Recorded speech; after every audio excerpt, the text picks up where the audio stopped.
Hi, welcome to my latest episode of Stand-Up Comedy. So this is supposed to be comedy. And looking at Indian and US culture, there's so many things we can make fun of. Uh, India, for example, time is just a concept that people don't really care about that much. Growing up, I remember I used to want to be punctual, and it felt like as if it's a foreign thing, right?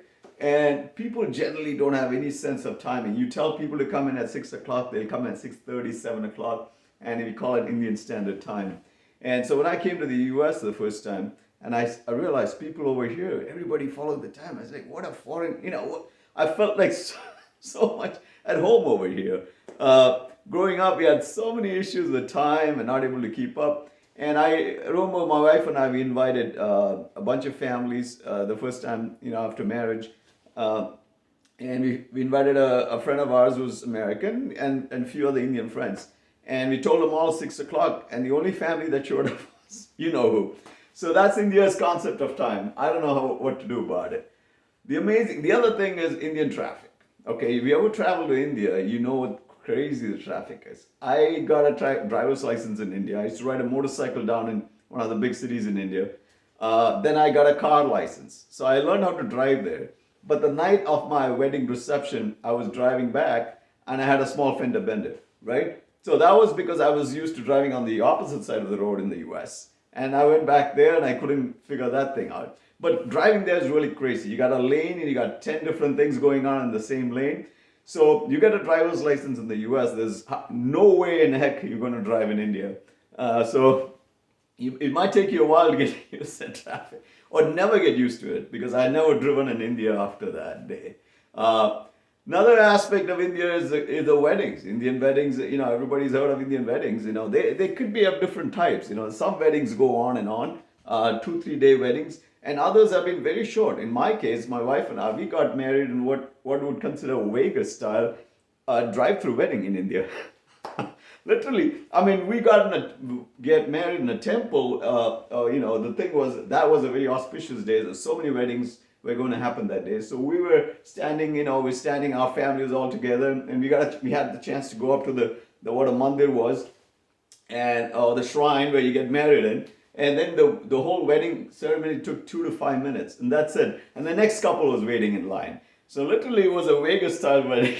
But the US weddings, you have the rehearsals, yada, yada, yada. Indian weddings, I've heard recently, it gets very, very complicated, 2-3 days, and things go on, rehearsals happen, and all that kind of stuff, So, I think you can get used to the wedding over there, but, Indian weddings, obviously, you have the arranged marriages, which are still going on. And these days, kids, they don't need the arranged marriages. But, I remember, that's a flexibility in India, right?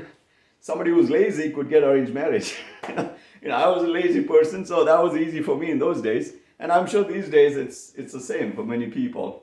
Can you imagine a white kid or an African American kid going to their parent and telling them to get arranged marriage here in the US? That would be hilarious. I like to see the look on the faces of the parents when the kid does that. So, again, being in India has some of these flexibilities in terms of time, in terms of traffic, weddings, you got different types of it going on. The other thing that comes to mind is names. In South India especially, you have first name, last name. Kids take on their last name would be the first name of their dads. So my kids did that and ended up with a lot of confusion and fun with their friends over here because, typically in the US, everybody's got their last names. It's so pretty organized. And my kids had, my first name as their last name. So their friends could just get it was crazy for their friends to figure out, so what's your dad's name? Is the first name, etc., etc.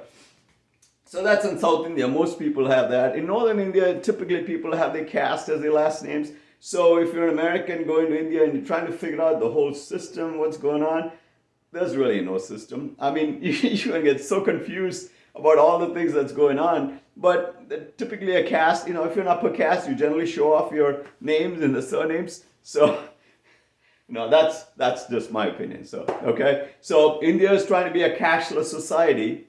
That's good. There's a lot of advantage being a cashless society. But I think being a cashless society probably has a lot more advantages. Take care, guys.